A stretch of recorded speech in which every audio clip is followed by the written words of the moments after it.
So our topic tonight, as you guys know, is communication. We're going to go through and talk about successful communication. What is communication, which right now we're on, and then who are we communicating to?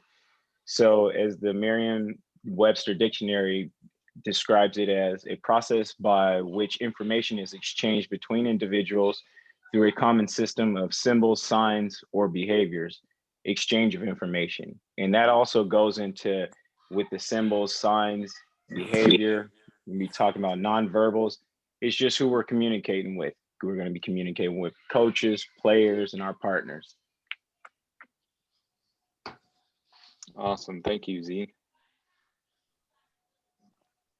If I can move on to the next one here. So how do we communicate?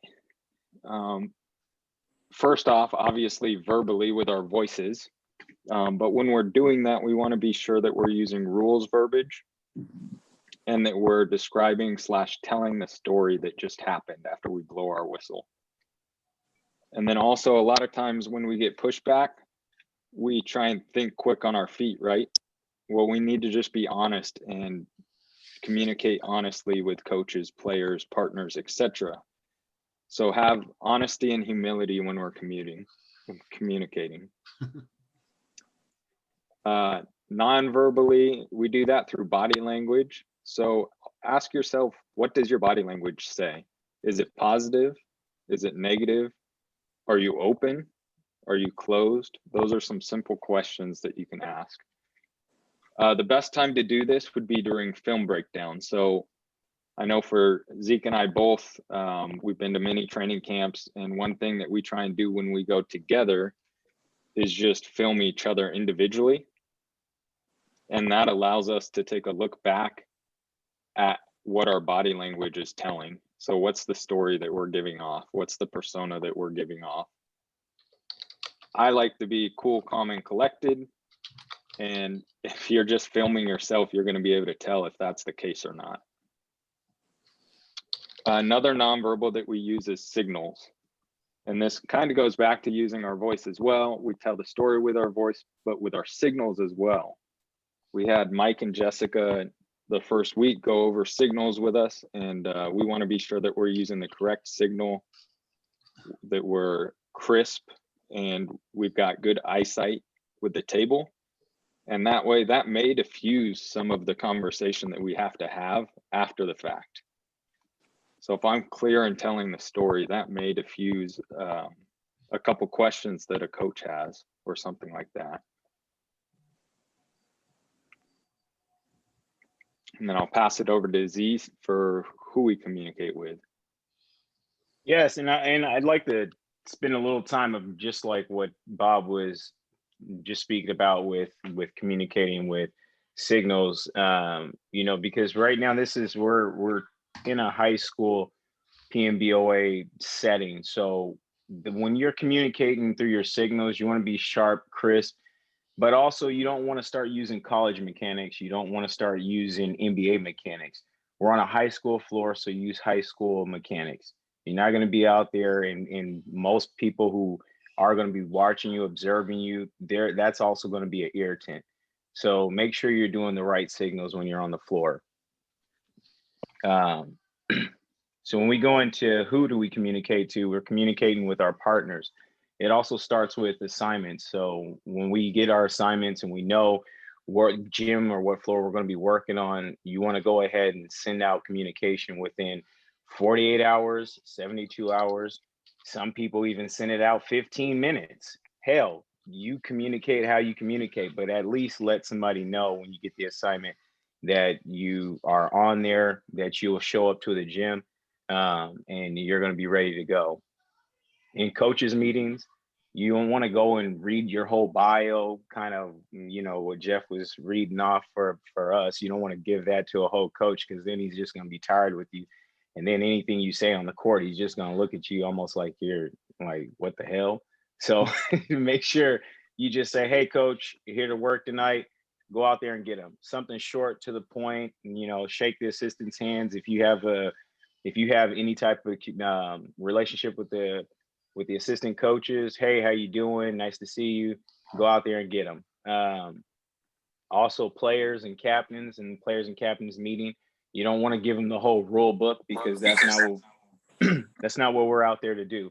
So you just want to go and let them know what the point of emphasis are, what you guys are going to be looking for tonight, and then just go out there and say things along the line of, hey, go out there, work hard, make sure you guys are on, you can say on your best behavior, however you want to say it, but just be short and to the point when you talk to captains.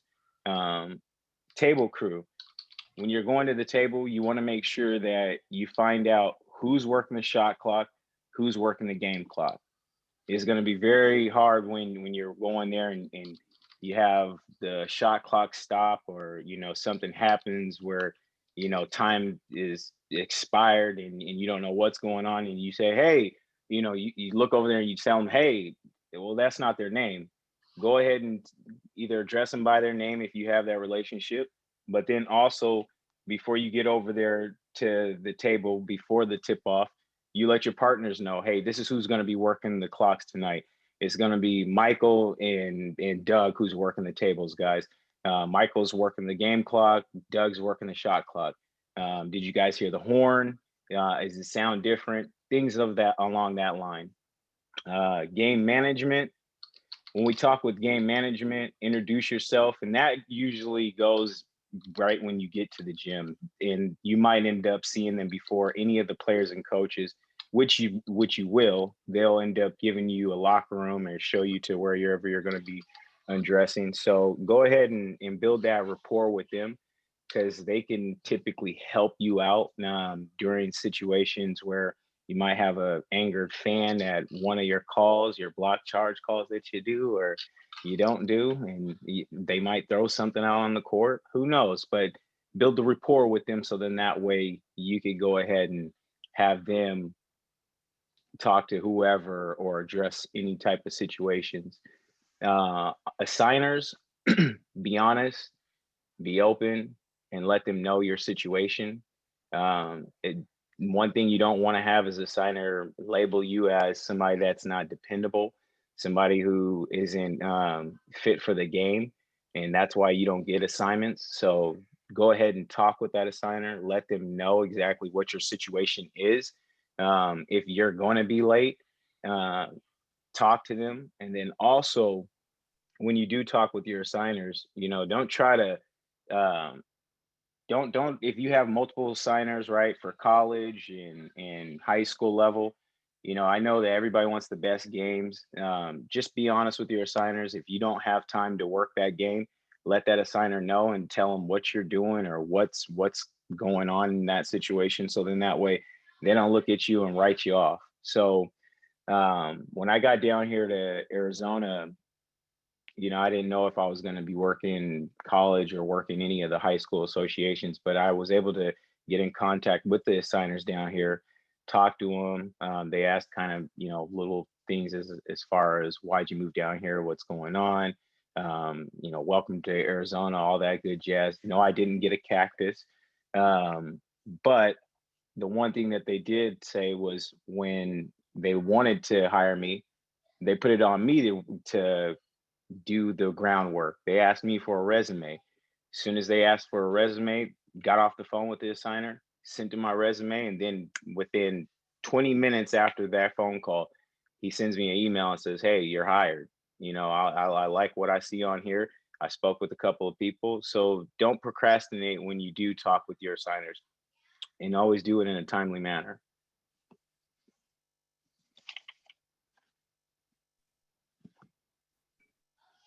Cool. With that, we'll move on to successful communication. So Z, I think this was you as well. Okay, so successful communication. You guys all heard it at camps. If you haven't heard it at camps, we all have 2 ears, 1 mouth, right? So with successful communication, always listen before you want to speak. Don't always try to defend your call. Especially when you're speaking to a coach, don't always try to defend things, because a coach isn't going to want to hear. He's not going to listen to half the stuff you're trying to tell him when you come over there and you tell him like, hey, he's wondering why you didn't call the screen call, and you're you come in and talk about, but or you're at camps and they say, hey, you missed you missed a call at 1:14 in the game, and you go back and you tell them, yeah, but that's the one thing that you will get dismissed in a quickness. So make sure when you are active listening that you are listening with your ears. And something that I heard from a podcast, or I would say if you guys are on Court Club, there was a guy by the name of Michael Rapp that he quoted this, and he said, silent and listen are spelled with the same words. So let that sink in. Silent and listen are spelled with the exact same words. So when you're listening, you're silent, right? And when you are listening, you're active listening, because you're trying to understand what the speaker is saying. You're trying to understand what's going on. You want to soak everything up and listen to what's going on. And maybe there might be something or clues to kind of get you and lead you to the truth of what's going on in the game. But if you're talking and you're trying to talk over the coach, it's going to be a hard night when you're working. So always listen. And then if you have time, explain to the coach during a dead ball, free throws, before the ball comes in, on timeout. Hey, this is what I saw. This is what's going on. Also, with active listening, there's empathetic listening as well. Most coaches, they just want to talk. I mean, that's what we've been told. That's something that we hear a lot, and they want to know that we're listening to them, that we're not just blowing them off, that we're not just sitting there saying, oh yeah, I hear you, but we're actually giving them our ears to listen to, and we're trying to help the game versus hurting it. So sometimes they might be venting because their team's not playing right, or whatever the case may be. But if you sit there and you just listen, it'll help out the game, and it also help out with your successful communication within that coach. And that also goes a long ways with assistant coaches. There's plenty of times where you could talk to assistant because the coach, the head coach is, he went off the deep end, and then you could talk to the assistant to kind of bring him back in. But have those different verbal cues going on when you're on the floor and you're talking amongst coaches, and sometimes even with players. Players might not like a call that you called, and they just want to know what can they do better to not get in a situation like that. So just have an empathetic listening, and active listening when you approach them. When players and coaches ask for specifics, try to be more open in your dialogue. Focus on the problem and not the person. When you're talking with players, sometimes they might say, well, I had my hands up when I was going in to block the shot, but he's displacing him with his body, and he might not know that. He was taught, hey, keep your hands up and ride him. So you want to just make sure you talk to him and use correct verbiage when you're explaining to a player what he did or did not do wrong, he or she. Because then you could build that rapport with them. And then also when you're building that rapport with them, they can come back to you and say, oh, okay, ref, or okay, Ezekiel or Bob, I hear you what you're saying. I'll clean it up. Listening and hearing are two totally different things, and they're not the same.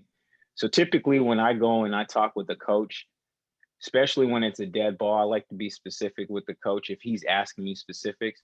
And I don't say, I hear you, coach, because sometimes if he's already on level 10, me saying, yeah, I hear you, is a little different than saying, hey, coach, I'm listening.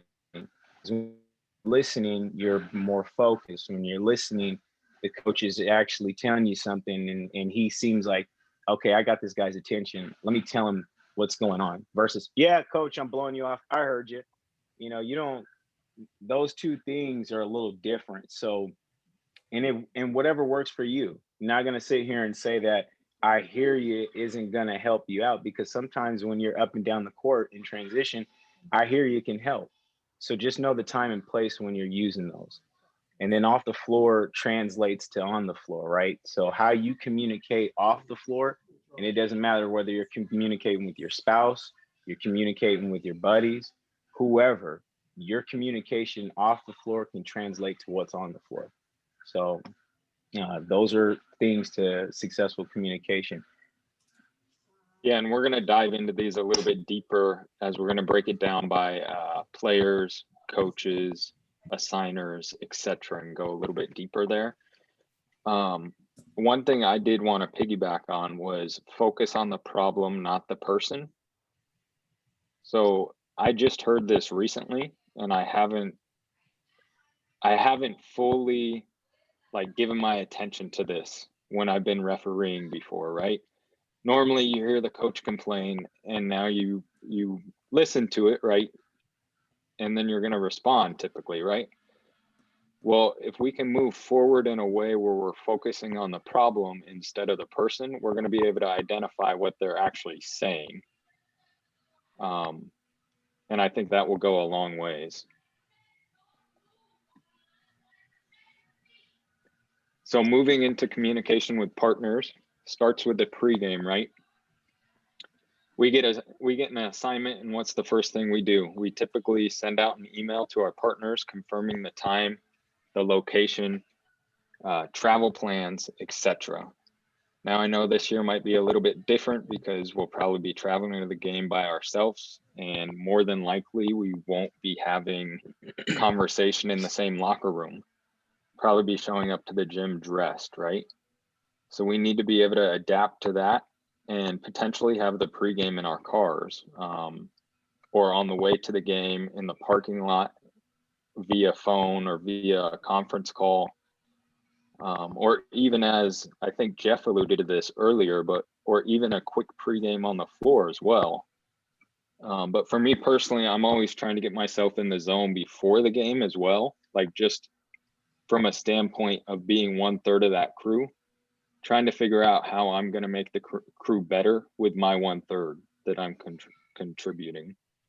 So just know that this year is going to be a lot different, but we have different outlets to communicate. I'm sure everyone on here has a cell phone, so just be more proactive about that prior to the game. During the pregame, we're going to focus on the areas of focus that the WOA puts out for us that Mike Lloyd and Jessica touched on. Rule changes, court coverage, how we're going to handle double whistles, how we're going to handle last second shots, and then different tolerance levels amongst the partners and yourself. So for myself personally, my tolerance level is going to be different than Zeke's tolerance level, but we need to be on the same page for that night. So pre-gaming that and figuring out how we can do that is very important going into the game. Another key here is including the whole crew in the pregame. So a lot of people ask, how can we do that when one of our crew members may be zoned out? I actually had somebody reach out to me earlier this year, I think it was after the first session, about some scenarios of, well, how can I pull the crew back in if they don't want to listen? So we can't force somebody to listen, but what we can do is speak about our personal experience or speak to what we failed at and how we can get better. So find something in the game that, because we're never perfect, find something that you need to work on and bring it to the crew and maybe ask, hey, how can we get better here? How can I get better in this area? And then that may spark them to bring up some ideas and philosophies that will help the crew moving forward. Another way would be sharing video clips. We've already done that on here and we have a high success rate of responses. A lot of people want to give their opinion on video. So find out what your partners say on some of the clips that you have. Next one here, I know we've talked about this in the past as well. I know Shelton gave a quick spiel on partnering, but we're going to dive a little deeper here. So put your partners first and lead from behind. So this will really empower the crew. And then also using we instead of I, because there is no I in team. So this really rings true for us. I mean, the three of us are the only ones that are out there that have each other's back. And like to a T, we need to be able to do that. Whether we disagree or not, we need to work through that and empower each other. Some ways to do this are when we're crossing after a tough call or a call that has some pushback, just simply saying, good call, hey, nice get. I know for me, that goes a long way, and I try and do that for my partners as well. Something I mentioned a little earlier, discuss your faults and engage the crew on their perspective. I'm here. So find ways in the game where you can get better and then bring the crew in that way. And then next up on here, this section here is, I'm still definitely learning here, this section on conflict resolution, dead ball officiating, and preventative officiating. I'd say Zeke hit a little bit of it on his last slide. So preventative officiating, that can be done by talking players through things and using that verbiage on what they're doing wrong. So if it's marginal contact and you see it potentially getting worse, we can talk a player through that, and that's preventative officiating. So just let the player know what they're doing. And if they continue to do it, you gave them a chance. And now if a coach questions it, you can simply say, hey, coach, I tried to prevent that, tried to work with them on that and talk them through it. And the coach can't really say much back to that because you've already given them a chance and tried to help out in that situation. So in game with partners, I'll pass it over to Z for this one. Yes, and I like I really like what Bob was talking about with conflict resolution in that last bullet point in pregame with partners. You know, something I always heard and continue to try to ingrain in my games is rules without relationships equals rebellion. And I'll say that again, rules without relationships equals rebellion.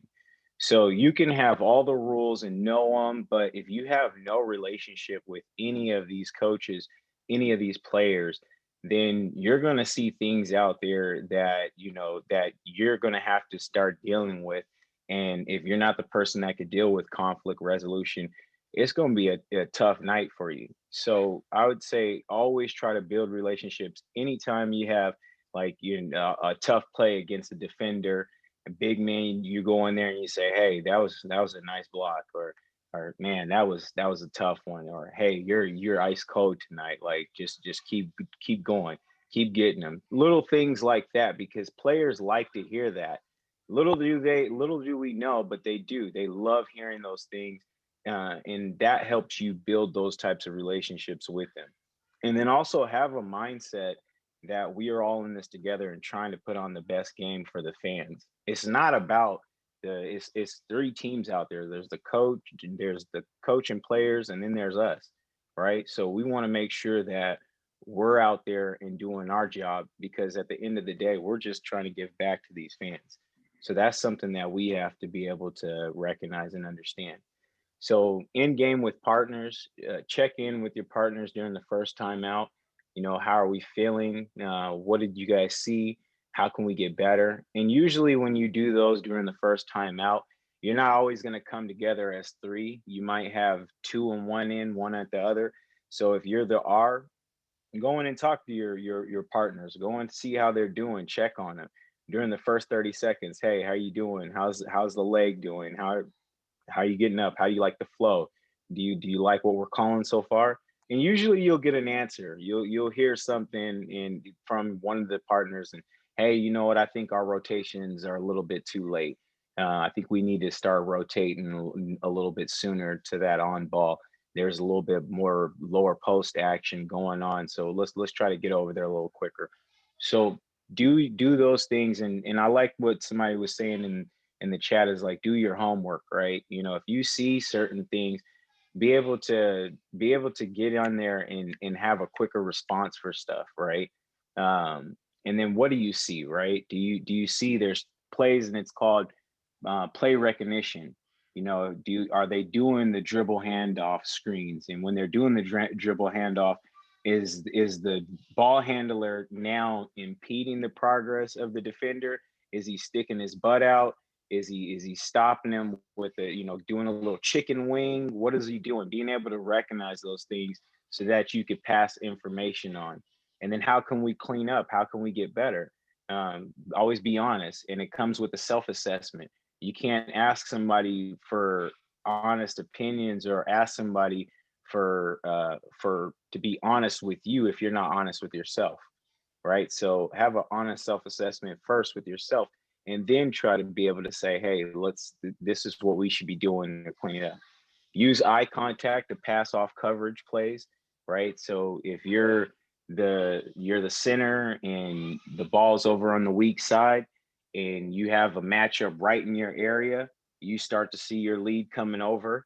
Don't leave that matchup. Don't just say, oh, well, my lead's over here, so now I'm gonna just bail out on him. There's been plenty of times, and I'm not one to sit here and say, hey, I'm I'm better at this. No, I've had plays just last year that happened where I bailed out on the lead. As soon as I seen him come over, I'm like, oh, that's his job.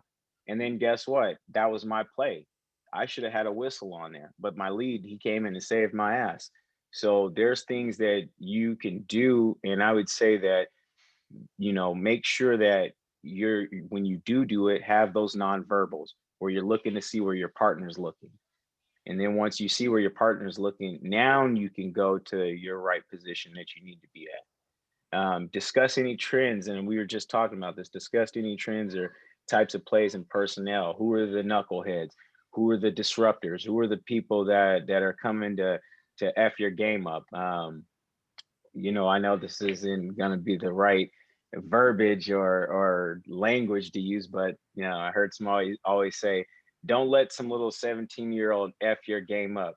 You make sure that you get a hold of the game before you let some little 17-year-old come and f your game up, right? You don't want them to come in and have your assigner say, gosh, that guy can't handle this game. Like, man, this is above his lead. This is just above the level. He shouldn't be working this.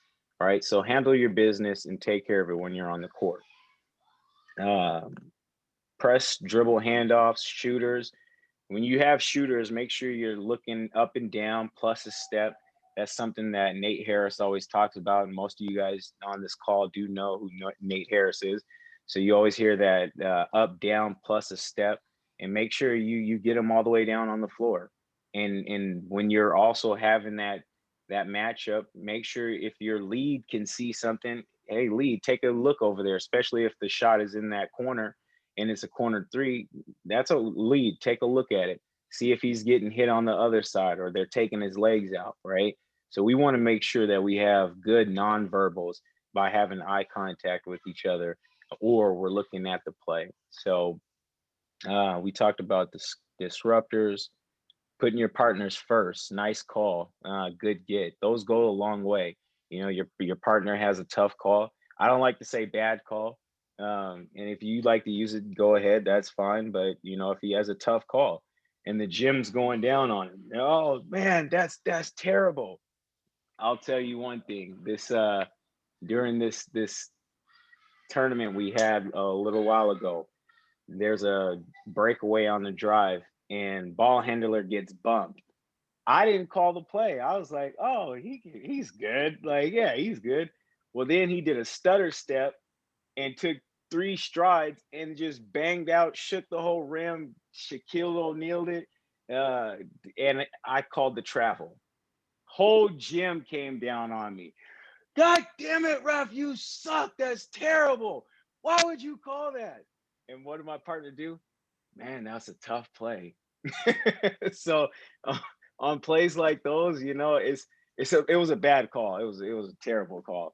But you hear some partners just say, "Hey, good get," or "Hey, that was a tough call," right? So just try to use things that encourage your counterparts, your partners, so then that way they're not always stuck in their head throughout the game.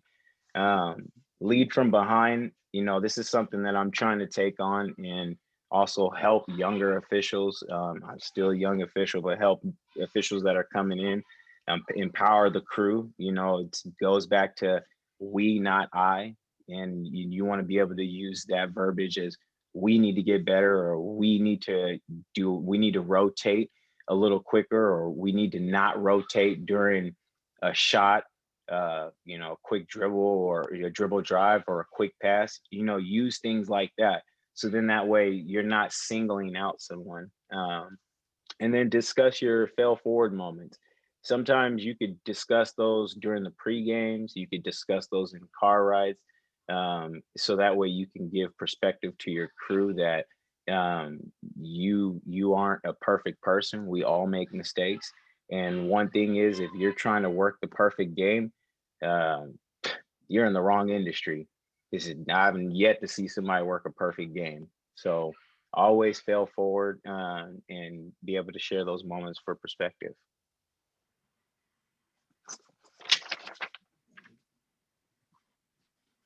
And then it goes back into something that we also talked about is post games with partners. Well, better, how.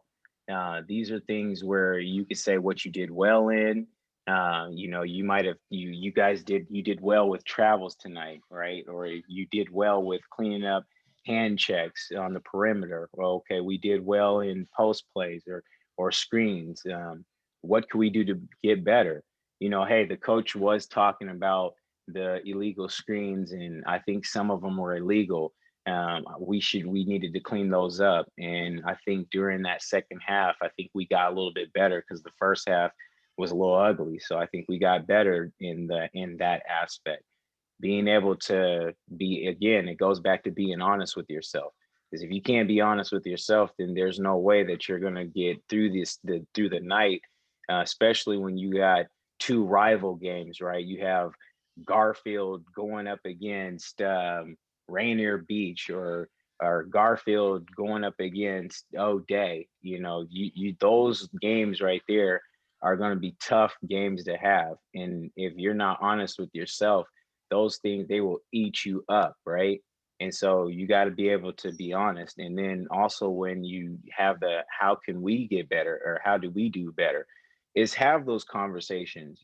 I look to veteran officials or officials who have more knowledge than me, and I still do, because I don't have all the answers. And if anybody does say they have all the answers, run away from them, because we all don't have the answers. We're still trying to figure this whole thing out. And the game evolves every single year, every single day. The kids are getting faster. So be able to have those honest assessments and talk with people, and get with somebody that you can trust, right? Get that information from people and understand, like, hey, we're all in this together. Find a mentor. They say, find mentors, find people that can help you during those times, or even with your partners. If you're going to ask for somebody's advice, or you're going to ask somebody, hey, what did you think I should have done better? You better be able to take what they're about to give you, because if you're not honest and you're not willing to listen to what they're going to say, then it's not genuine. You have to, if you're going to ask for some advice, listen to what somebody's going to say, right? And so that's something that we all have to do our best at, and look for those veteran officials, because they've been through the fire. They know what's going on. They've seen different teams, the matchups. Get with those guys and women, and talk with them. Discuss any atypical situations and how could we fail forward, right? We got a block up top, or we get a block to the basket, and there's a goaltend, right? The ball hit off the backboard, guy comes in, smacks the whole thing, LeBron James it. Now we score the basket, but then you got the coach throwing his hands up, walks off the court and says, "You guys are all fucking fired tonight. We hate you." And then you whack them. Next thing you know, now it's on and popping right now. So now you got to be able to say, hey, how did we handle that situation? Could we have done a little bit better with the coach? Could we have walked him back to his bench? Could we have, during that dead ball period, could we have handled him a little bit differently? He hasn't had a warning. Could we have do something a little different in this situation? So be able to talk about those things and fail forward. And again, it goes back to self-reflection. Bob, he always talks about this with me, of journaling what he's worked on and what he's doing. This is something I got to get better at, but he's also talking about that, and just also being transparent about what he's doing and what he's working on. And he's one person that I've able to, look towards and get great advice. And most of the people on this call, I've talked with. Doug, I see you on here, Doug Miller. Doug has been one who's, been instrumental and talked to me and, hey, Zeke, this is something that I think you could do better. This is something I think I seen you do, and I would love for you to do this differently. You know, be able to be transparent and and have that self-reflection. So um, that's it. That's what I have. And Bob, it's on you. Okay, cool. So we will move into a couple clips here. This first one here is from a game at Woodinville. It's Edmonds Woodway at Woodinville, I think 2 years ago. That's a great school, by the way, Edmonds Woodway, just so everyone knows, Roger. It's a, thanks, Chuck. It's a last second shot at the end of the half, and it requires an opinion from all officials. So it goes back to what we discussed in pregame. We need to pregame how we're going to cover last second shots. C has a lot with the shooter and the clock. Trail has big picture and then does a nice job of having an opinion. And then the center and trail huddle and the correct call is made. So this is right before the half, last second shot, and we will run it through. I'm going to play it in half speed. So let me pause.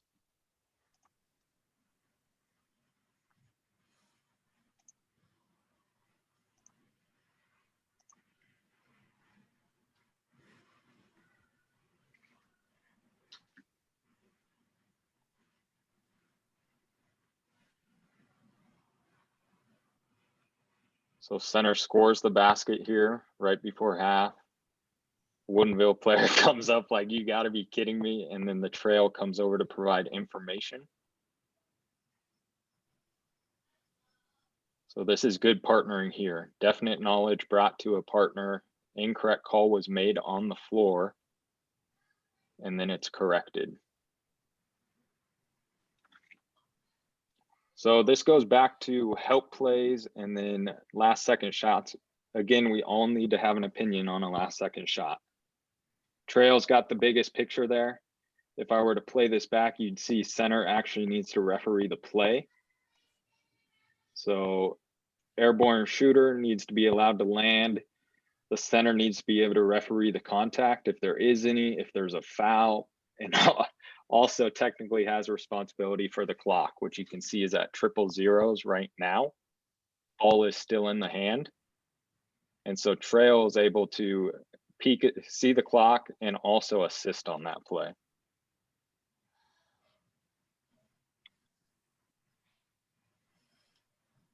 And then we have one more clip here.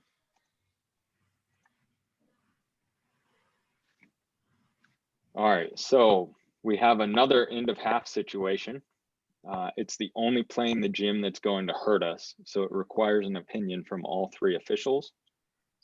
On this play, we actually have a double whistle. I believe it's the center has a cadence whistle, and the trail, whose primary it is, blows with cadence when they should have a primary cadence with a primary whistle on this play. C could have been a better partner by quickly acknowledging the coach here. Just simply saying something like, my partner will be over, and I also had a 3-point foul. Then you'll see the two officials get together and determine that it was a three-shot foul, because there was some questioning going on whether it was a 2 or a 3. So at the end of the day, this clip again shows trust between the crew and how crew communication should look during the game. So I'm gonna pause it, make it big screen, and slow it down.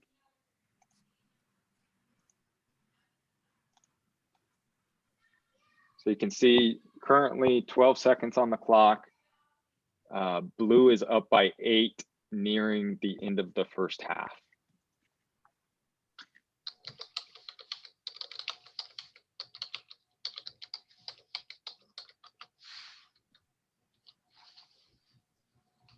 Good position adjust by the trail to be able to see between the players here.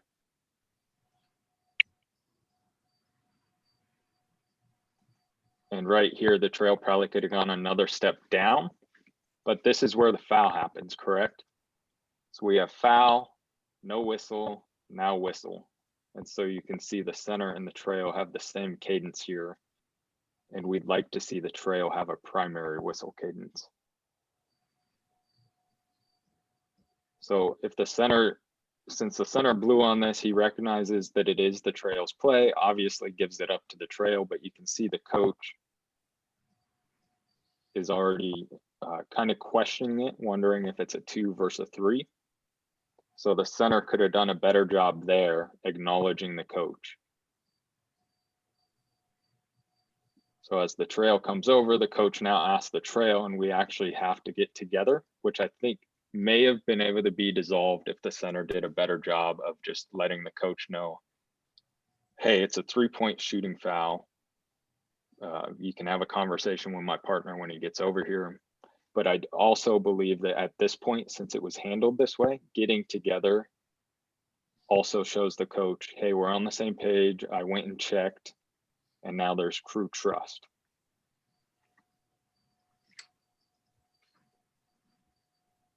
So I guess really quickly, Jeff, do we have anything in the chat that we need to address before we move on? No. Okay. Awesome. Hey, I would like to congratulate the crews though, because I think it takes courage on both those calls to get it right. Well, another thing that I will say about in that clip is that when the clock is almost running out at the end of quarter or half, and that kind of play happens, the lead needs to help with the 3-point shot in the feet, because he's not going to have, he can go back to rebounding after the shot is taken, because there's not going to be anything else for him to look at. Yeah, I would agree with that.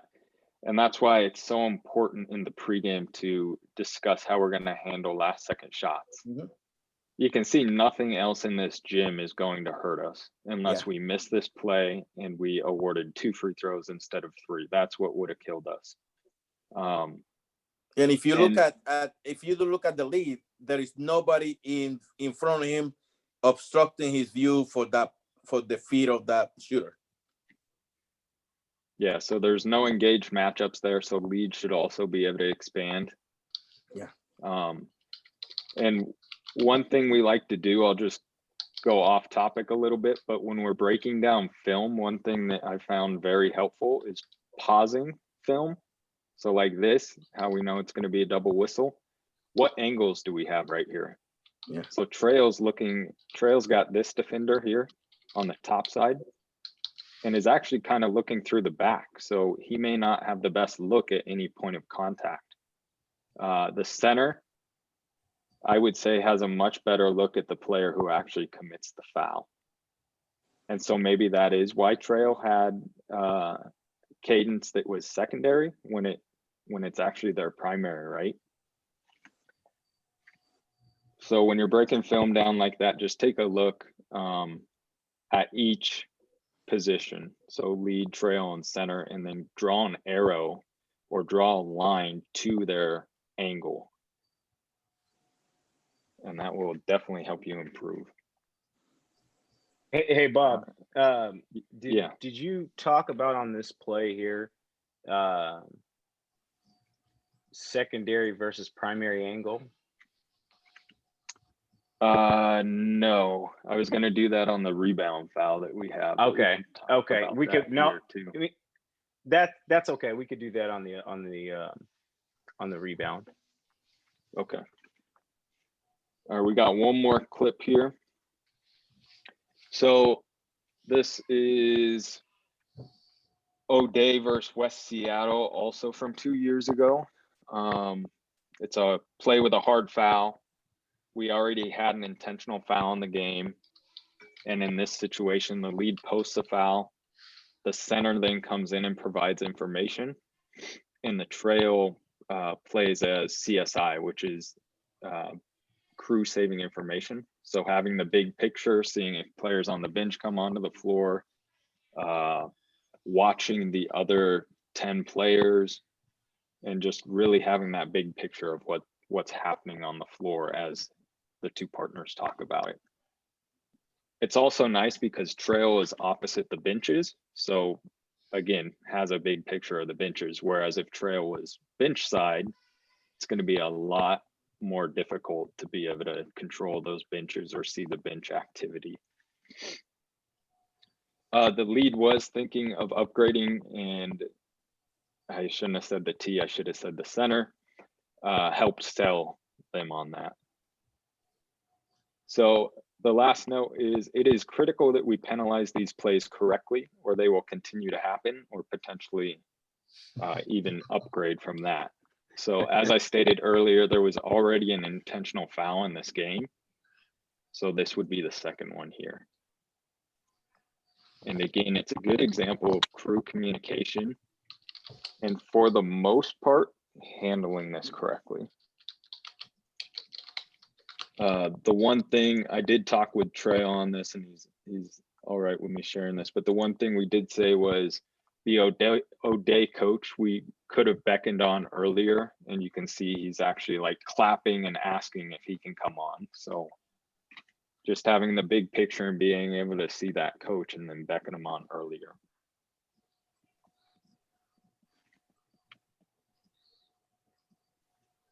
So no question, should be upgraded, right? We got 2 players on the floor. So lead does a very good job of staying with the players, making sure there's no retaliation or anything like that. And then center runs in to discuss this and then provide information. And you can see the trail actually started to back out, then stopped here, and then continues to back out. And you can see the O'Day coach asking to come on. So I think that's probably the one area that could have been improved. But again, it's just a good exchange of information there.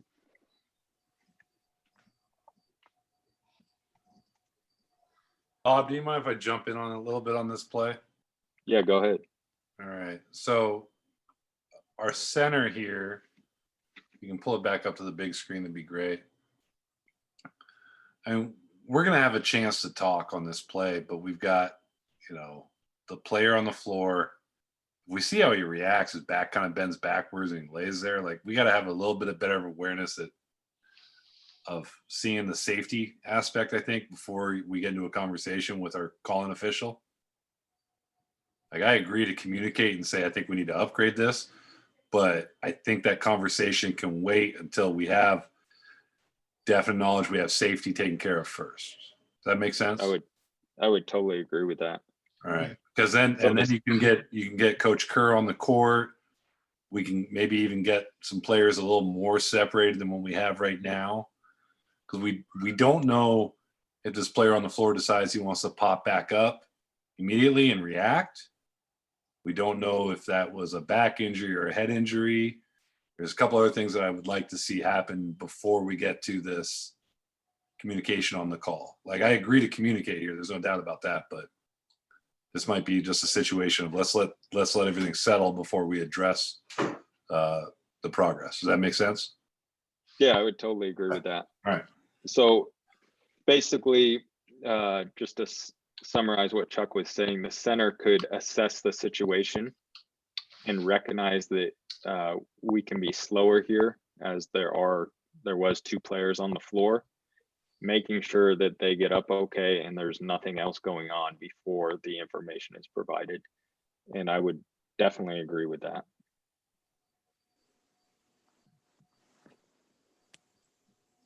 All right, so technically Zeke and I have about 2 minutes left. I do want to get through this next part before people drop off. So at least let us get through this next part, and then we'll just continue. But if you have to drop off after we have our special guest on, feel free to do so.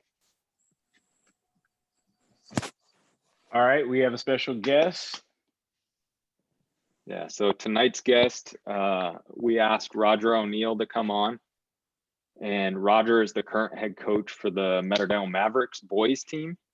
He began coaching in 2013, earned a head coaching role in 2015, and he's a current basketball official. Not many people probably know that, but for the Mountain Lake Terrace Men's League. He's a former high school basketball player for the Mavericks, He played in 2 state tournaments in 2008 and 2009.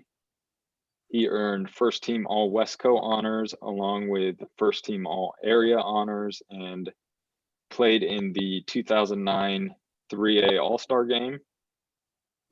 Just recently, it was announced that he made the All-Decade team for Meadowdale, and he's also a former college basketball player and 4-year starter at St. Martin's University. So thank you for being on, Roger, and we will move into a coach's take with him. Yeah, thanks for having me on, Bob. This is great. I appreciate you guys inviting me on, and it's cool to see all you guys taking the time to go through this stuff, and the camaraderie I can see from you guys is also just fun to witness. So happy to be here. Cool. All right, so we got a few questions for you, and if there's any other questions or whatnot, this is kind of an open forum where we have a coach on to ask more about communication with coaches. So I really think this is an area that we can get better at. And again, I'm just thankful that Roger's taking the time to do this so we can gain some insight on a coach perspective. So the first question here, Roger, would be, how would you like the communication on that 3-point foul clip to be handled? So where we had the double whistle with the center and the trail, Roger was actually the coach who was questioning or asked if that was a 2 or a 3. Yeah, I mean, I think although I disagreed with the call at the time, I have no real complaints about how it was handled. I think, like you mentioned, the center walked away. If the center had walked away and the trail had not been willing to discuss, then I think I probably would have been a little bit more upset and not let it go. But, you know, they got together and talked about it and wanted to make sure they got it right. And I think once that happens and it's communicated back to me, I got nothing to be upset about anymore. And, you know, if the call isn't going to change now, we don't have replay. So any extra time or energy I spend on it at that point, once you guys have communicated back to me, is not going to be beneficial to my team. So, and when I watched that film later that night, it was clear that they had gotten it right. And I apparently did not have the best view in the gym. So. Awesome. Thank you. Z, Hey, you Roger. yeah, tackle the next. Yeah. Hey, Roger. So, what are your coaches' meeting communication expectations? Yeah, I think I don't have a whole lot of expectations. I mean, I'd prefer it short and sweet and get some info out there. I think when the crew comes out on the court, I always take a look. I hate watching my team warm up anyways, so I might as well do a quick little scouting report of the refs in my head. And if there's any members of the crew I don't know by name, my main goal of that pregame meeting is to learn and try to remember their names. I feel like I can usually communicate better with officials if I can, you know, say, hey, Chuck, what did you see on that last one, rather than, you know, sir, or excuse me, and then I have to raise my voice because I forgot your name. So I learned my lesson early on that. I think my first year, I was a 24-year-old head coach, and I yelled an official's name right as the gym got quiet. I think I said, you're better than that, and then used his name. And I was surprised he didn't tee me, but I think he knew I didn't mean it quite the way it sounded to everyone else. But I made a point to apologize the next time I saw him. So I think that another question is about the coaches meeting, but I think communication is also a two-way street a little bit. I think officials deserve respect just like coaches do. And if I were doing something like this with younger coaches, like you guys are doing with officials, you know, I'd probably share a lot of the same tools and strategies you guys use for coach to ref communication as well. Awesome. That's a great answer. I guess with that being said, you did bring up like younger officials or younger coaches during that coaches meeting. I know that for me, I'm seeing coaches for the first time still in new leagues that I work. So one of the things that I really struggle with is trying to get over that hump of being tagged as a new official. And I think that the coaches meeting could be a way to try and get in front of that. And I kind of want your thoughts on this, but if I were seeing you for the first time and I came over, introduced myself and just said, hey, Roger, nice to meet you. I know it's the first time I've seen you. I'm going to work really hard for you tonight. How far would that go with you? going into the game. Yeah, I mean, I certainly wouldn't expect that or hold it against someone if they didn't do that, but I think you can get a sense from that sort of interaction that the official is confident, confident enough in their abilities and what they're doing to reach out like that. I think that you can tell a lot just from, the first couple interactions you have with someone if they're confident in what they do. And I think some of the best officials, from my opinion, for whatever that's worth, just like best coaches and best players, tend to come across as confident without crossing the line to cocky or arrogant. And so I think just a younger official having the cojones to even say anything besides just a handshake, I think would definitely help. Yeah, I just was thinking of that from firsthand experience last year, where I was working with a couple veteran officials, and this coach was, just from my perspective, maybe not from theirs, but from my perspective, was just waiting to go after me. So it really brought me back to the drawing board. As Zeke mentioned, I like to journal, and my communication with coaches that night could have been better, but how could it have been better? And it really could have been better from the get-go, because two veterans and then a young official, and neither coach had seen me before. So how can I get out in front of that and just kind of admit, hey, I know it's the first time we've seen each other. When it's a rivalry game, I'm coming in, I know I'm going to take a ton of heat from both coaches because it's a rivalry game. And then I'm also the new official on the crew. It's a really tough spot to be in. So just trying to figure out what works. And honestly, we don't really know if stuff works until we try it. So I just wanted to see your side on that. The next question we had, and you've kind of hit this already, but how much communication do you expect from officials? Yeah, I mean, there's definitely a level of communication that you're looking for. I like consistent communication. I think, whether that be verbal or nonverbal throughout the game. I think, how much or how little communication can vary from official to official or game to game, depending on how it's going. But, I think as from the coach's perspective, any sort of variance of communication based on time or score or how emotional the game's getting can sometimes we don't perceive that correctly, probably for what it's intended. But I do think we can get a lot of communication done non-verbally too. Like saw Jeremy and his lovely hair on the call. I think Jeremy's one person that I'd always know is going to communicate with me all game long, and it might not even be with a lot of words. He just has a presence about him that lets me know that he heard me, or he's looking for what I'm asking for, whatever it is.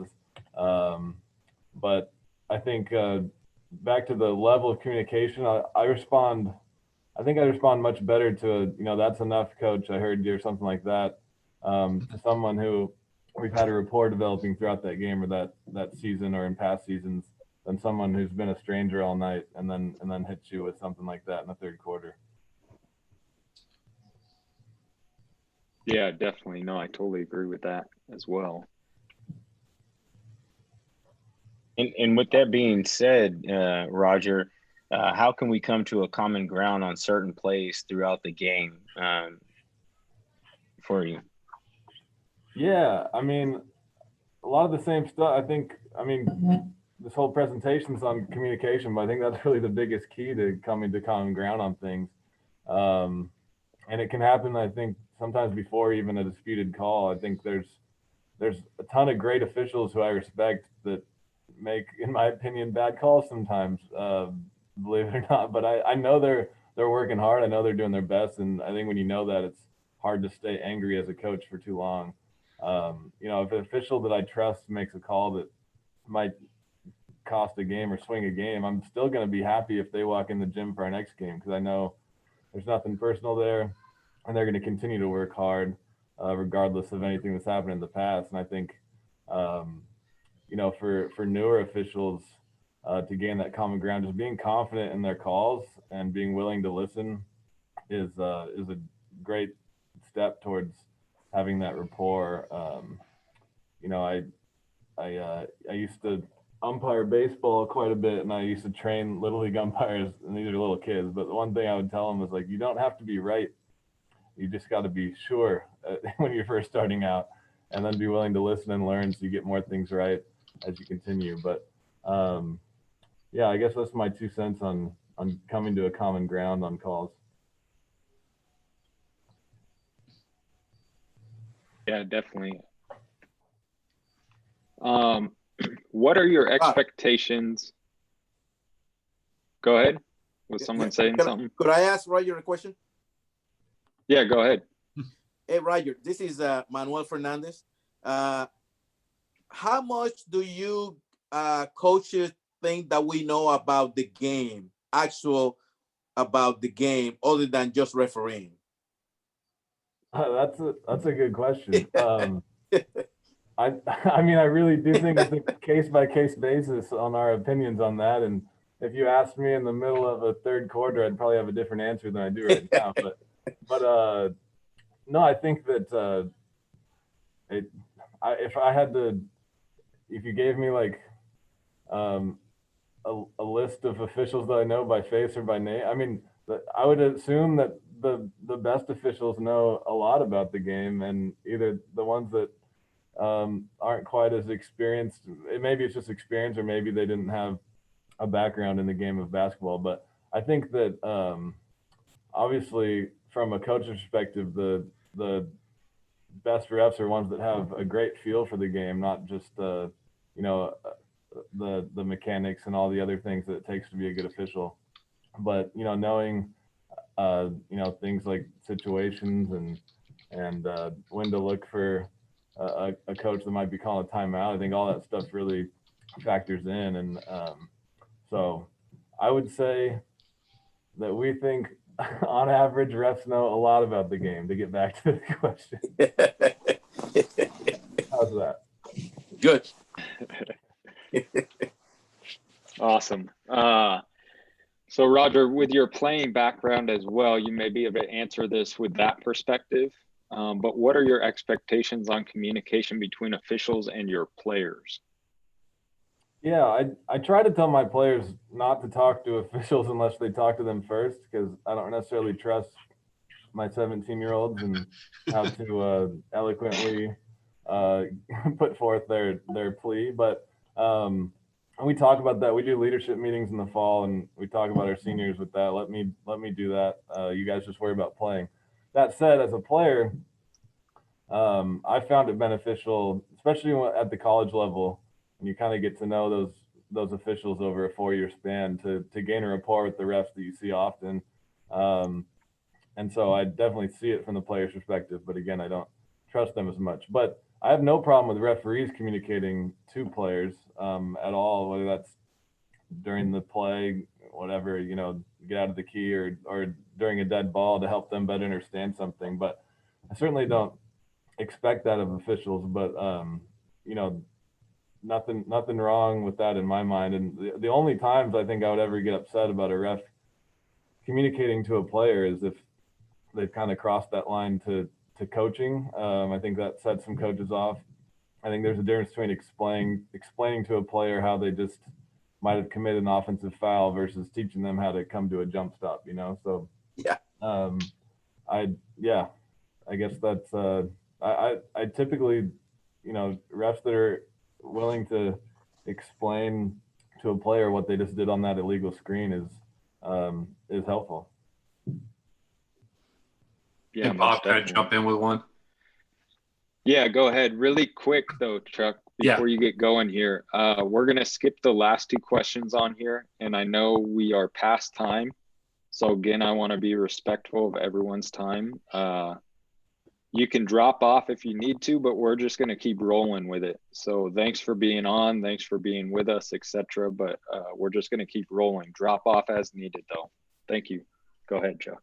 Okay. Roger, when you're asking for an explanation, or we're at a free throw or timeout and you want to know something, do you want rule-based verbiage, or do you want to hear basketball terminology that applies more towards your field versus the officiating field?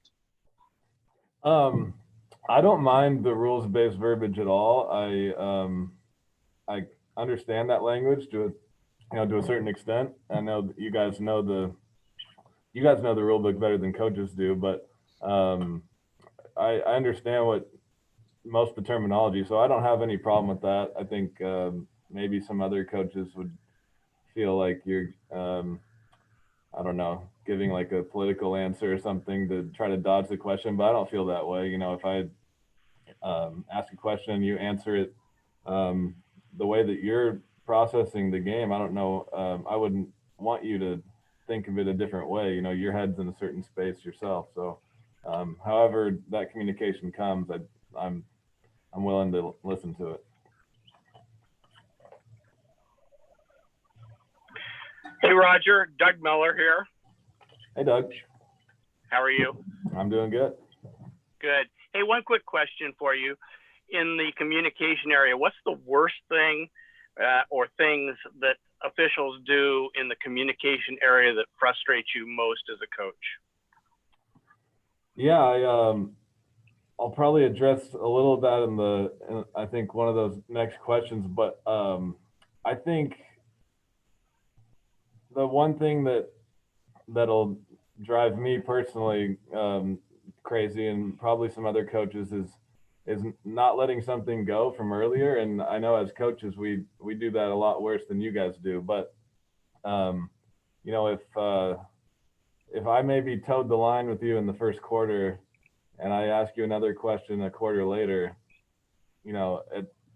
it's not helpful when one of us hasn't let that go from earlier. And so I think any sort of combative nature from something that happened earlier. I mean, if I cross the line that much, just give me a T and seatbelt me, But if we had a discussion that, wasn't asking you how your evening was the night before, and we both kind of walked away from it frustrated, I think we can both be professional and come back and talk about something else later. Thanks. Hey, Roger, this is Z. Hey, so just to follow up with that question between you and Doug, I'd like to know, how does it go a long ways, and how far would you say when a coach or a referee tells you, hey, I missed that play, I missed that play, or I had that wrong, but just owning up to them missing a play? How far does that go with you in the game?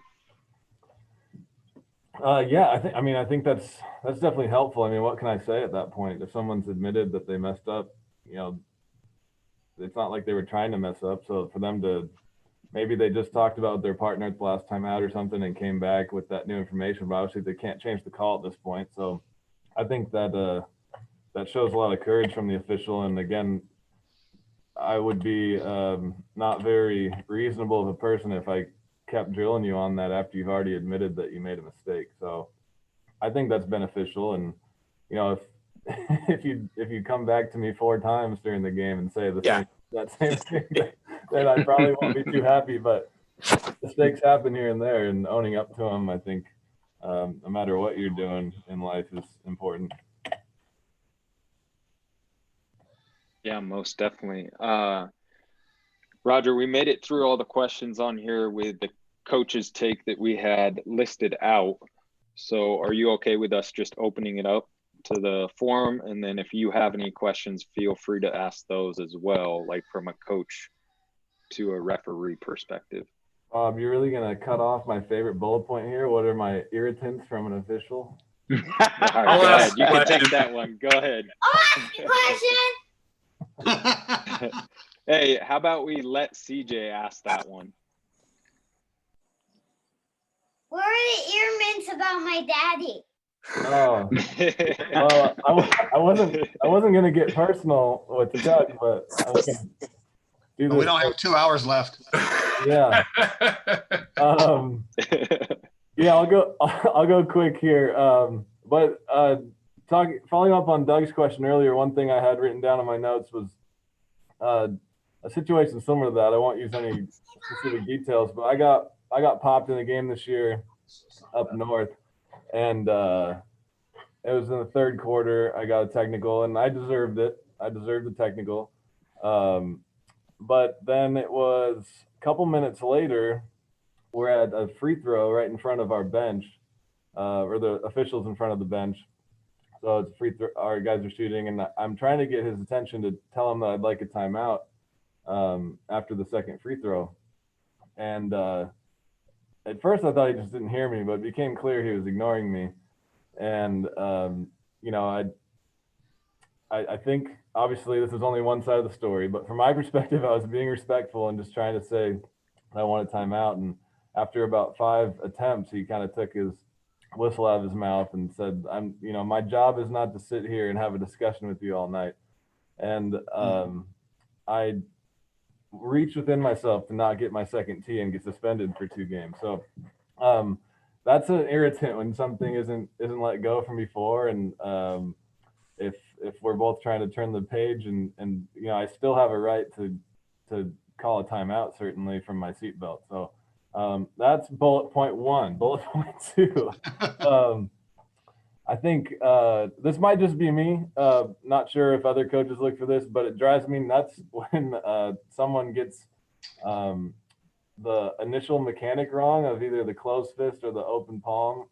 And like if you go closed fist and then say it's out of bounds, or an open hand and then call a foul, if it's not in my favor, I lose my mind. I should probably chill on that because people make mistakes. But I think if you notice that you make that silly, simple little mistake, just to, I don't know what you guys teach, but go big on it. Let people know that you've changed your mind and not like you're I don't know how to eloquently describe that, but that's just an irritant of mine that I probably need to get better at getting over. And then hey Roger, can I chime in really quick on that? For sure. So I worked a game with Chuck last year. Well, March, it might have been the last game in Washington, or in the Pacific Northwest.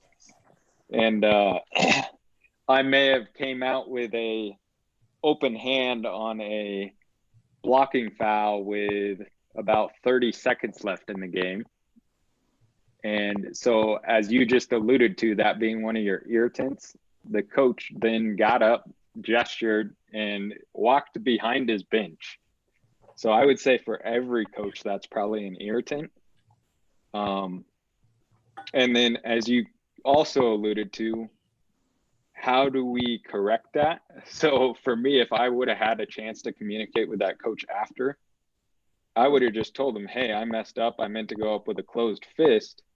So I literally went like this. I went open hand and then I went fist, but I started like punching it because like you said, if you're going to mess it up and then come out with a foul, you need to be strong with it, right? But that's still not going to buy you back in as a coach because I just showed you open hand. But I just wanted to give that example because we've all done it. We've all been there. But basically, it's not just Roger saying that. I did that last year and the coach went sideways, basically. So, all right, you can continue. Sorry. All right, only a few more. Roger, how many of your colleagues do you think know the difference between an open hand and a closed hand? That's a good question. Probably less than I would think. I don't know. 50% is probably a good number, but I'm kind of like I don't know. I love basketball, obviously, but I'm kind of like an officiating nerd ever since I was a kid. Like I used to sit in front of the TV and pretend to umpire the Mariner game. So like that stuff, I just noticed that more than others, or maybe everyone, like Bob was saying, maybe a lot of coaches pick up on that too. But yeah, it's a good question.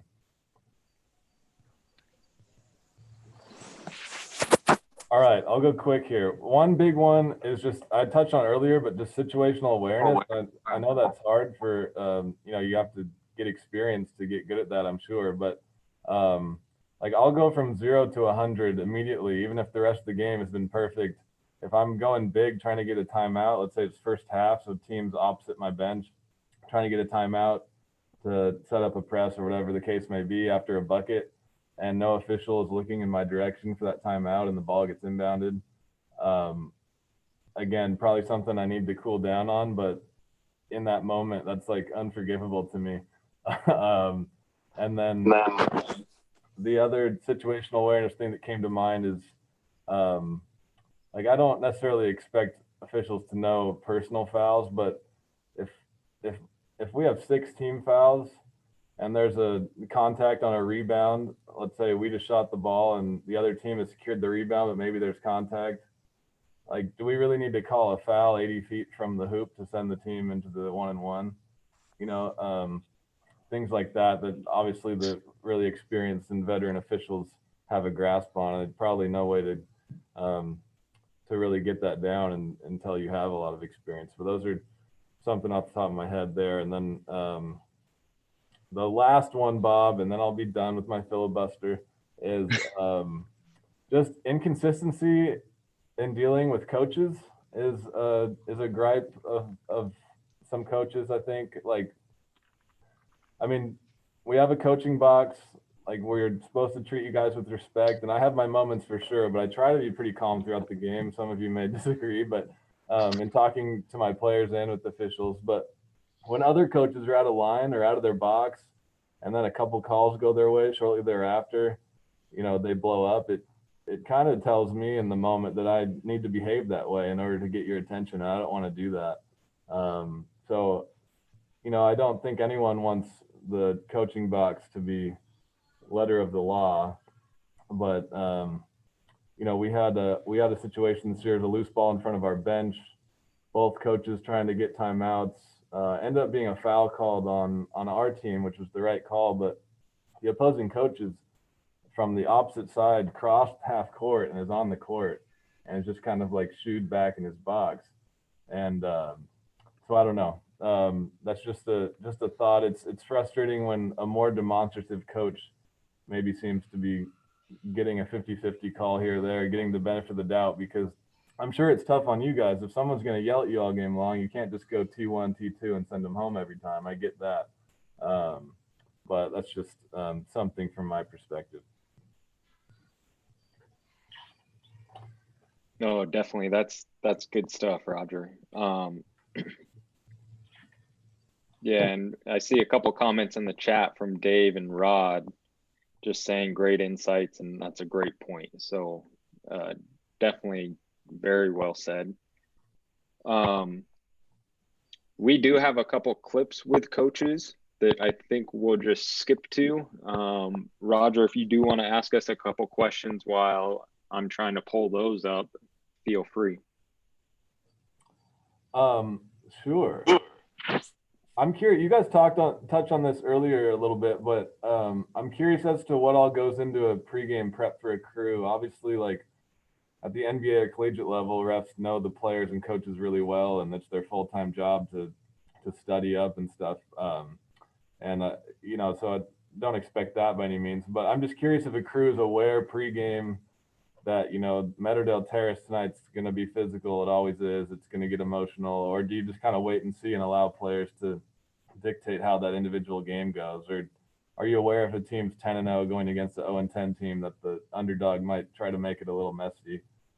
Just curious how much, like, I don't even know which answer I'm looking for. I'm just curious about it.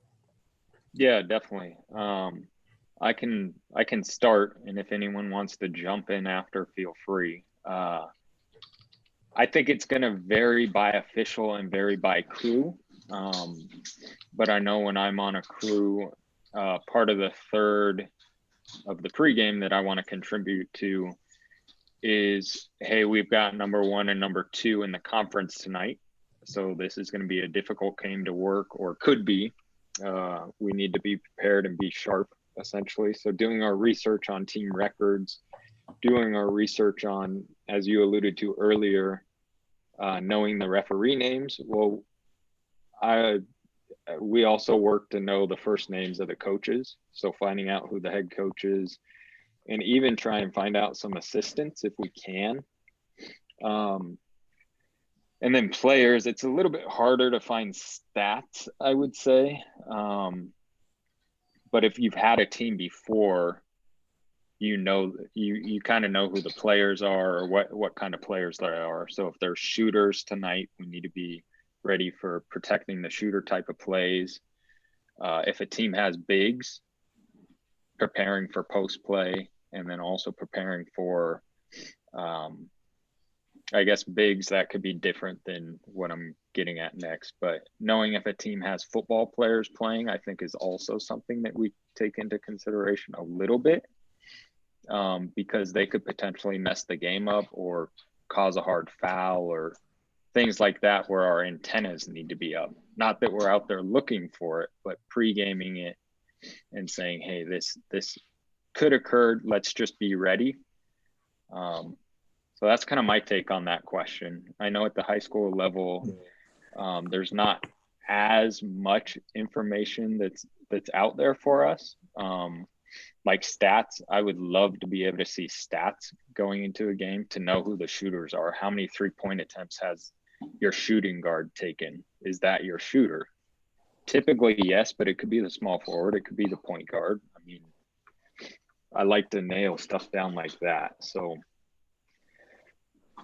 anyone else want to chime in on that as well? I will. Manuel will. Well, I think that if we take the time to actually work off season, we will know not all of the details, but we will learn some of the details that Roger is asking us about, because most of the basketball teams play either on the Manley Terrace league or they play on the Bellevue league. So if we actually work off season to get ready for the season, we will be able to at least know some of the players that play on those teams. That's my 2 cents. Cool. Anybody else? Well, I do want to piggyback off of that. This is Ezekiel. So the other thing we do too, Roger, is if you have a crew who's has worked that team the night before, what you do is, if that person is going to be on your crew, you try to get some information and just pass the baton by asking them the information of like, hey, what happened in your game? What were some things that presented? Or you could just call and reach out to somebody who did have that game and just say, hey, how was the game? How are the coaches? Especially if it's a rivalry, right? And like, let's say you guys and I don't know, like who was a regular Mount season Lake Terrace, game? come on, Z. Mount Lake Terrace. There you go. You're Right. too much, So Zeke, you're too much in Metro. You don't know that it's us in Woodway. Right? No. So you and like that, you just get to know, like, hey, what were some of the guard plays? Where who's giving dirty shots, or who were the disruptors out there? So, and that's by doing your homework that way. And also getting to find the coaches' names. You want to just be able to do that. But we do spend a great deal when we're pre-gaming to talk about that. That is something that when it goes into preparing for the game that night, because the one thing you don't want to do is start talking about a Metro game going into you guys' game, and it's kind of like, wait, this is not the teams that are playing tonight. So just by that, just making sure that that's what we like to do. And then go from there. And sometimes you figure it out when you see within the first 5 minutes. And I think that kind of tells you what kind of game you're going to have in the night. So. Cool. Thanks, guys. Yeah, you're welcome, Roger. So we'll move on to this clip here. Sorry, my headphones are going in and out, so I'm swapping them in and out here. This is, let's see, I tried to use mainly Meadowdale clips just because I knew that Roger would be on tonight. So this one is from one of the playoff games that I was on. So Roger, we'll get your take here as well. This clip is a primary angle versus primary coverage play. So the center has the open look here, even though it's in the leads primary coverage area. And we do have a reaction from the white team's coach. So I will play the clip and we can watch it.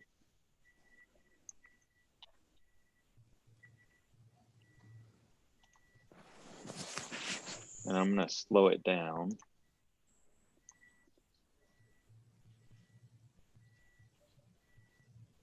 So I guess, Roger, when you're watching this, I'd like to know the perspective from you as a coach when you're going against a coach who reacts like this, and then also potentially if you were that coach who had a reaction. Yeah. So if you watch the far right-hand side of the screen after we have this rebounding foul, coach gets up, teeters the box, as Roger said. I mean, it's not black and white here because he's not really out of his box. He's standing on the line. But getting up and gesturing a little bit definitely gets the antennas up of the crew.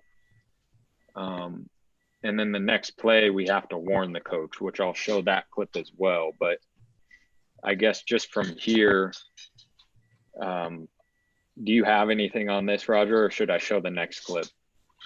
You can go ahead and pull up the next one. I'll just say that knowing that situation and knowing Coach Ward, and I think he does a really good job with his program.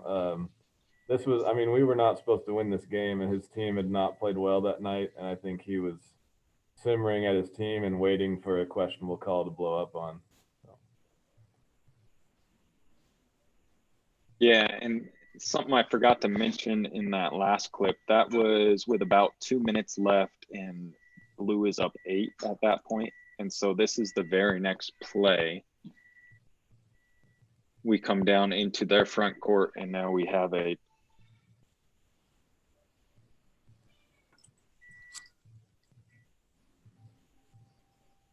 official is again the calling official. So I will play it through.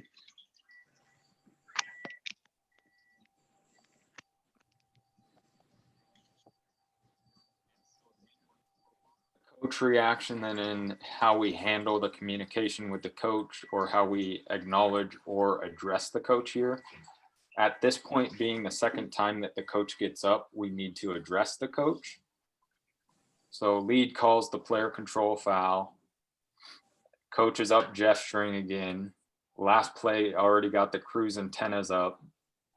So this time the lead puts an official warning on that coach and then communicates it pretty clearly with the two partners. So, I mean, for the most part, I feel like that's pretty straightforward, but I guess if that was you, Roger, you kind of alluded to that, but if that was you doing that for the second time, would you be able to maybe understand you deserve the warning, or would that fire you up even more? Yeah, I mean, again, this is hard because the loser out playoff game, and he's, the whoever's on the losing side in this situation is going to be emotional, and he was really frustrated with his team that night, and those were two calls that he probably thought went against him back to back. So I don't know that there's anything that's going to calm down, but he does take a seat. He's probably still very upset, but in my case, I would have Coach McGuire tugging on me, telling me not to get a T in that case. But I think at that point it's going to be up to the coach if he wants to get a T to show he hasn't given up yet. Then he can choose to do so at that point. He chose not to, but I think the crew handled that well. Awesome, thanks. Well, we appreciate your time. Jeff, were there any more questions in the chat before we let Roger go? No, everybody's just kind of talking within each other, so we're good. Perfect. I've got one. I've got a question Okay, for Roger. Go ahead. Roger, talking about communication with your kids, how many of your kids do you think really recognize the officials and know when they've had them multiple games? And are you trying to adjust your team's play to what the officials are calling? If they're calling a lot of hand checks, are you telling your kids to clean it up, or are you just kind of screaming and not changing your game plan? A good question. I do think the kids recognize officials. I know I did when I played. I don't know if Doug's still on the call or not, but I definitely remember Doug when I was a player. We had him quite a bit, and I feel like in general you tend to either remember the officials that you really like or you really don't like when you're a player. But their opinion on what they really don't like is also based on the fact that they probably missed a shot and didn't get fouled and wanted to look cool and pretend like they got fouled. So I do think kids pay attention to that. In terms of my game plan, yeah, I think you have to adjust. I mean, we harp a lot on especially my philosophy in a 32-minute high school game. I don't think I should be. I try not to take my best players out. I think they should be in good enough shape to play the whole game, and I'm not going to take them out if they don't get in foul trouble. So I can't handle them doing stupid fouls. So something like hand checking, I'm going to be upset at them anyways. But yeah, if maybe it's a situation where the crew is really letting things go at the rim, letting kids play through a little contact, and maybe we're not a great finishing team at the rim, I might start dialing up more plays for jump shots or what have you. I think any information that comes my way throughout the game, whether that be ref tendencies or other team doing something or my team doing something, I would be remiss not to use that to my advantage for that night. Hey, I have a question, Bob, Roger. This is Stacy, and I've been trying to train in new officials. That's what I do with the board, is to train the new officials. And it's a struggle. It's like pulling teeth to get young people who are interested in doing this thing. And since you've done some refereeing and you expressed like you always thought it was kind of a geeky, cool thing, I wonder if you ever talked to your players about the possibility of taking this thing up. Yeah.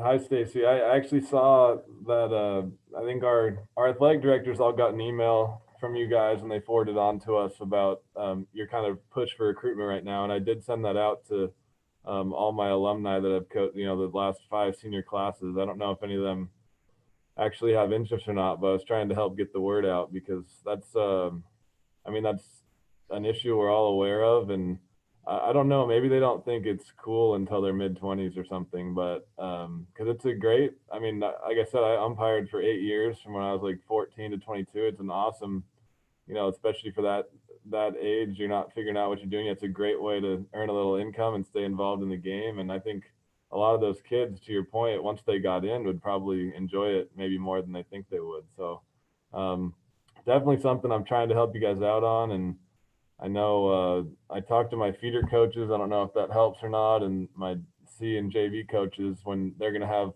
some of the newer, unexperienced officials, to try to lay off them a little bit. Because I know you guys have shared that a lot of I think it's 3 years. You say once you have someone for 3 years, they're going to be in for a while. So right. We're trying to be aware of that and help you guys out. But yeah, I've passed that along to my 5 classes of alumni. So hopefully one of them at least tries it out. That'd be great. I appreciate it. Maybe you want to do that every fall, kind of at some point they're going to get past that age where it's not geeky and maybe it's fun to do. Yeah, for sure. Thank you. Hey, Bob. So we do have a question for the coach. Okay. Is it in the chat? Yep. So it's, Coach, how do you respond when an official lets you know about a player not doing legal screens? I usually say, Coach, I could use your help with number 10, not setting legal screens or anything actually related to player conduct or situations on the court. Yeah, it's a good question. I think in terms of like legal screens or something tactical like that on the court, that's always helpful to hear that, an official has a concern. Maybe they weren't sure on one, but letting me know, like, yeah, make sure number 10 is setting a legal screen. And that's just, I'm not going to call a timeout to talk about it, but if I can catch that player's attention in the flow of the game and let them know to clean that up, that's always helpful. It's definitely helpful. The second part of that question about player conduct, I think we usually have a pretty good pulse of what our players are doing on the court. If one of them's running a little hot or is about to lose their mind, but sometimes we don't see that. And so having an official come over and, say, hey, 32 needs to calm down. He almost escalated something over here or what have you. That's always good information to know. I would say to officials, don't assume that we saw it. If you see something that needs to be addressed, let me know. And then it's up to me whether I want to take him out or how I want to handle that. But Thank you. Yeah, thanks, Roger. Great question, Scott.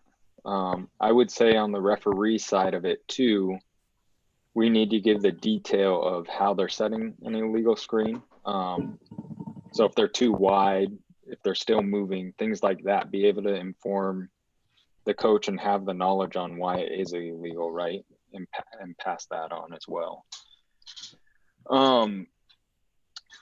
Again, thank you, Roger. I'm just gonna, and Zeke, I'm gonna try and shift here, but we're gonna just talk through these bullet points really quick. We're not gonna go into too much detail, but if you have questions on these, feel free to put them in the chat.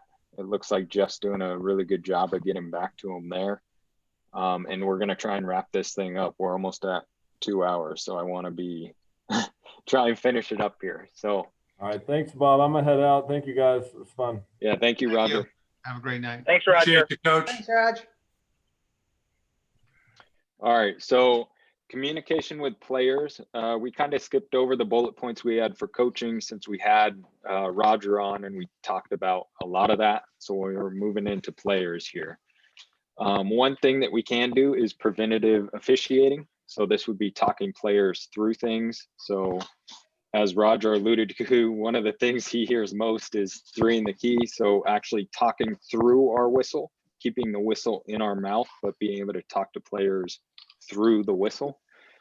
And then communicate in a way that they understand. So I think this is something Chuck was kind of getting at earlier, but with players, I like to use basketball verbiage because they're going to understand that. Obviously with partners, rules verbiage, and then with coaches, I'm just kind of zoned in where I continue to use rules verbiage. And then with players, identify the peacekeeper. Typically that's going to be the captain or maybe the point guard. Dead ball communication is going to be most effective. So take time during dead ball to explain something to a player if needed. And then I already hit on this, but never take your whistle out of your mouth during a live ball to communicate. So I'm going to skip through the clip here and we're going to move on to, if I can figure this out, move on to with assigners. So Zeke, if you're still on, I will let you take this one. Okay. So with assigners, be proactive about atypical situations, get a report out if anything happened, like a fight, technicals. Those are also going to be reported with any issues. So try to get those out as soon as possible after your game.